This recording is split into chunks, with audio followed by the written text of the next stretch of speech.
Hey y'all, it's Pastor Patrick. In a second, you're going to see the sermon talkback video for today. About halfway through, at the 9-minute mark, the audio continues, but the video freezes. Don't be alarmed. You can still hear a great sermon talkback, and the video actually comes back in a little bit. I just wanted to let you know about this technical difficulty before you jumped in, but I hope you guys are doing well, and I hope you enjoy the sermon talkback. See you soon. Well, friends, we're back for our sermon podcast series. Today we have Luke with us, and he's going to be talking about Journey to the Center of a Warm Heart, Psalm 51, verses 1 through 10. I hope you enjoyed that worship service. We had a great time doing it. It's been almost a year since we've had everyone in the sanctuary, and so it is beginning to weigh on us heavy. That's kind of why we began with the gallows humor of our 53rd week of Lent, because we really are feeling that, and I know that you all are as well. And so it can sometimes, when we begin to talk about Journey to a Center of Patience, like we talked about before, or a warm heart, sometimes our patience has been tried a little more during this season, and our heart might feel a little bit like Pharaoh's, stone cold at times. But we are trying, as I know you all are too, to keep our hopes high and to lean on God during these times. And so I did think your joke at the beginning was really funny. The hardest part is that there's no one around to laugh at it. Yeah. Because there's only 3 of us or 4 of us in the sanctuary. I got a few pity laughs from the staff in the sanctuary there. It was nice. I appreciated that. Well, we want to begin with, how we got to Psalm 51 and what it means to have a warm heart and kind of where that psalm, why that was kind of our kickoff point and why that was our scripture for this week and kind of the background behind that.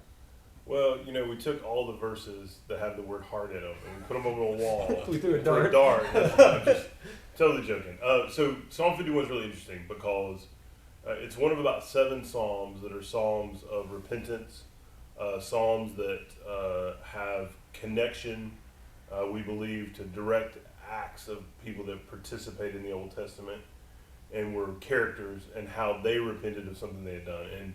And this particular psalm, Psalm 51, is the one that's attributed to David after what is probably his largest transgression, not his only, but the story of Bathsheba and Uriah. This psalm comes as a response to Nathan coming before David and basically calling him out. And one of the things that was, for me, writing the sermon and working through it, is the reason I didn't use any names or specifics in the telling of the story of David and Bathsheba and Uriah is that I imagine that's how Nathan did it. He just, let me tell you a story. Yeah. And David gets up in arms and he's mad. He's like, who is that person? Yeah. They need to be flogged. They need to be brought before the council. The king's not going to stand for it. And I imagine Nathan just took a mirror and held it up, Oh, yes, I like to say all of a sudden the rock had been skipping across the water, goes thud. Yeah, absolutely. It's just that thud moment. Early on, Luke, you took us, I felt, to exploring that we are not just rational beings, and the faith thing is not just a head thing, but it involves the full range of emotions. And what made you kind of, you spent some good time there at the beginning. Yeah, it's really, really interesting.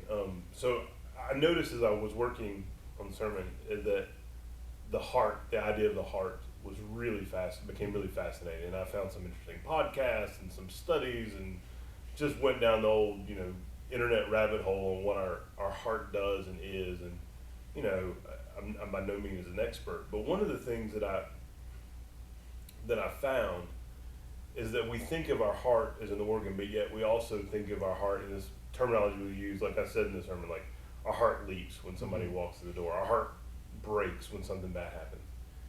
And what's fascinating about humanity is that how our emotions work are actually tied to that organ. Mm-hmm. So it's not just pumping blood. I mean, it is.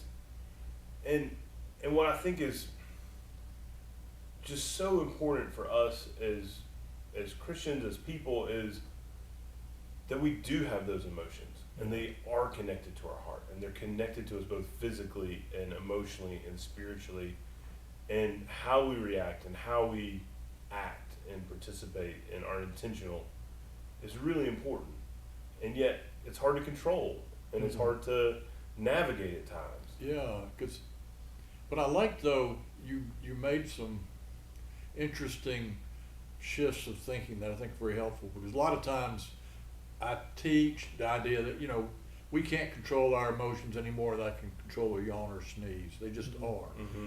But you did make the point that when it comes to that deepest sense of love and grace and connection, that we can help to create I don't know, best way, a home for it, or a welcoming place. Yeah, I think so. I think that it's, we talk a lot about how, muscles need to be worked out to work. Yeah. And we talk about our spiritual muscles. And I think our heart's a part of that.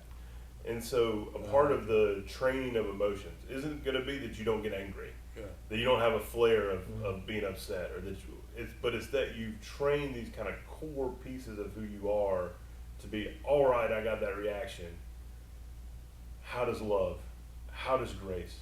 How does God's love for me and humanity? How does my responsibility to that love shape how then I act? Yeah. Because you're right. I mean, those things aren't controllable at times, but they are shapeable. That's a good way to say it. It's shapeable. Yeah. That's why I really, really loved the parable that you had in the middle there about the young man standing in the town square, kind of proclaiming how beautiful his heart was, but it hadn't been exercised. It seemed it was an unblemished heart, but that was more because of newness and of privilege, not because it had been exercised and worked out, and not because it had been wrestled with and grappled with. And so then when an older man comes into town and shows his heart that he sees as beautiful, because he's had to work through these complex emotions, he's had to learn to deal with heartbreak and learn to have to deal with loss and with happiness and all of these other things, and then our hearts become multifaceted almost. So I really liked that middle part of the sermon, and I think it goes to what the Psalms are there to teach us. So many of the other books of the Bible are stories or poetry, but in the Psalms there's poetry, but it's a lot of prayer. It is less higher learning and more the grittiness that we all experience day to day, or the emotions that we experience and the rawness of faith kind of played out in the Psalms. Yeah, I wonder, another way to paraphrase, created me not just a clean heart, but a humble heart, a receptive heart. And you were just talking about how if you haven't been through some of the things in life that break us down a little bit, like the man thought he had but he really had. In Wesley, don't you think what happened to him in Georgia, he goes over, do you think that set up his warm heart experience?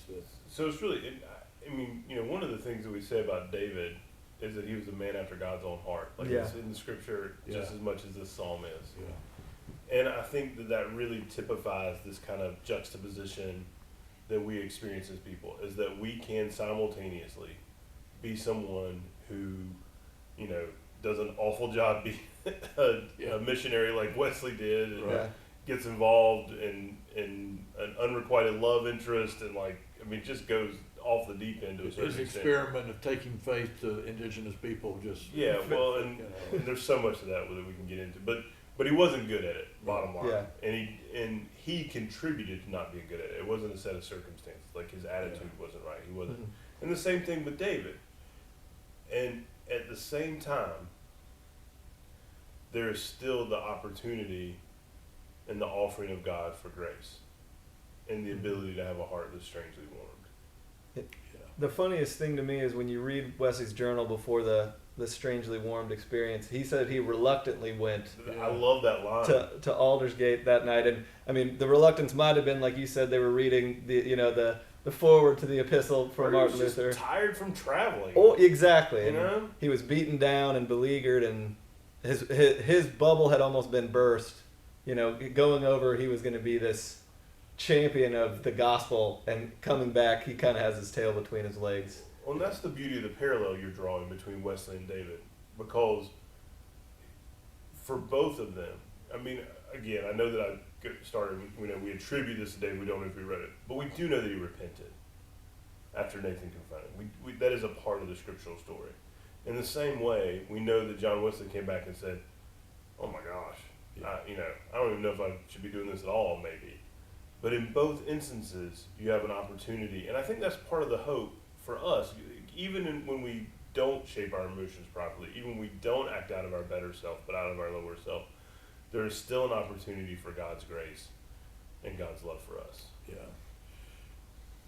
I've been to the place called Alderscape Street. The building is no longer there. It's been gone for a long time.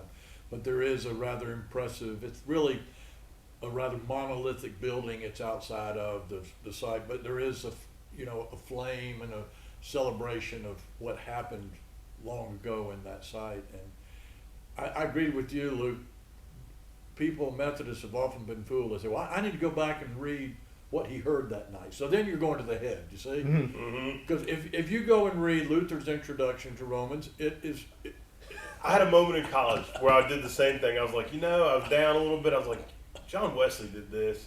Yeah. I'm going to do this. This is going to shift me right into gear. And I literally got like 3 sentences in and couldn't do it anymore. Well, and I've said this, and it's certainly not original with me. I don't know where I heard it, but the longest journey oftentimes as people of faith is from the head to the heart. Right. And I think that's what was really happening. He was hearing something that had been something of a vague abstraction all of a sudden became very personal and very real. And the love of God wasn't just floating out there about humanity in general. It had his name on it. And that was, it was a turning moment, because he said, why can't others have this? How many people are starving for this kind of moment? And we're more alike than we're different. So he wanted other people to have that. I know we're going to get to the Heschel quote that I used, but there was another Heschel quote that didn't make it into the sermon that I think fits here. It goes like this. Heschel wrote, "The prophet does not find God in his mind as object, but finds himself an object in God's mind." Wow. Wow. So you think about like that disconnection, and we can't quite get there, but part of the disconnection is that we see ourselves one way, but yet God, it's the fact that God sees us that matters. Yeah. I know, I liked what you said, Luke, to end, where you said that the naming of itself, the warming itself, was enough of an explanation, because Wesley was so, famous for writing it all out and for telling us, what churches he visited and how far he went and how many people were converted. But in this instance, it was enough. He didn't have to define it for us, and we get to kind of define it for ourselves. Yeah, he didn't overanalyze it. He said it was really beyond what he could, which was hard for Wesley to ever say. Exactly. Yeah, I mean, that wasn't his deal. Right. But I think that gets into what you ended on, the second Heschel quote about, to be spiritual is to be amazed, and for Wesley to have that amazement is something that's unique. It is, and I think this goes back. One of my, as I ended the sermon, we went into communion, and one of my favorite experiences in my life has been watching my children come to the communion table, and from times in church where they've run up and determined that they were going to lead and start serving, and they weren't they weren't the volunteers that were there that day, to when one of them was 2 or 3, I would come home and they would have found a chalice of mine and got it and filled it with some kind of liquid and had a piece of bread, and they just dipped it and said, "Christ for you, Daddy." And there was a literal amazement. Like, you weren't wondering what they were thinking. And I think when we think about our heart, when we think about the Heschel quote about amazement, we think about what it means to be a Christian, what it means to be a follower. There is that line about being like children, and I think that's where that amazement comes from. And I think that's when our heart leaps. I think that's when our, I don't know what the strangely warm, but maybe it's a part of that. So those are things that were going through my mind when thinking about the end of the sermon as we went into communion. Well, the journey will continue. Yeah. We'll be continuing to. I think what Luke did with that took us to a really good center place. And I think that's one of the hopes of preaching, is that we speak not just to hear, but to hear. I agree, and I know that we will hear many more sermons as we kind of journey together to the center of our faith throughout Lent, and we will kind of be trying to, bridge that gap between having to deal right now with so many different emotions and feelings that are fully out of our control, and yet know that we need to be creating a space, even in the mundane, even in the reluctancy, even in the disappointment, for God to continue to move and work and shape our lives. Do you have anything else before we go? I guess one of the things I was thinking while you were talking is that, for us that have been a part of the church, it can be, another Lent, another Holy Week, another Easter. And I don't know.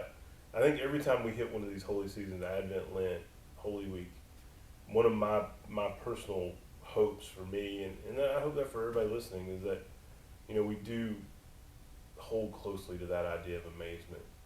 We hold, even though we may come reluctantly, we may come without a sense of wonder because, we've done it before.